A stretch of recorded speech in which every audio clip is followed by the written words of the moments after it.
বের করে জাহান্নাম থেকে বের করে একটা নির্ধারিত দূরত্বে রেখে দেওয়া হবে, কিন্তু জাহান্নামের আগুনের লেলিহান শিখাতে তার গা ঝলসে যাবে। সে আল্লাহর ডেকে বলবে, মাবুদ তোমার কাছে আমি কিছু চাই না,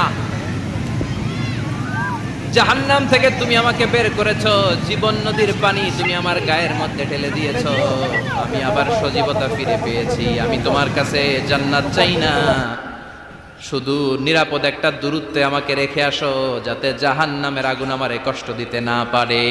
আল্লাহ, আমি কিন্তু তোমার কাছে জান্নাত চাই না। কি চাই না? জান্নাত চাই না, কিন্তু জাহান্নামের আগুন আমারে কষ্ট দিচ্ছে, এতটা দূরত্বে রাখো যাতে জাহান্নামের আগুন আমার গায়ে না লাগে। আল্লাহ বললেন, ওকে রাখবো, কিন্তু আমার সাথে একটা কন্ট্রাক্টে যেতে হবে যে এটা তোমাকে দিলে তুমি আর নতুন করে কিছু চাবা না। সে বলবে আমি রাজি, কন্ট্রাক্ট হয়ে যাবে। আল্লাহ জিব্রাইলকে বলবেন, যাও এমন দূরত্বে রাখো যাতে জাহান্নামের আগুন ওরে কষ্ট না দেয়, রেখে আসা হবে। অনেক দিন সে ওখানে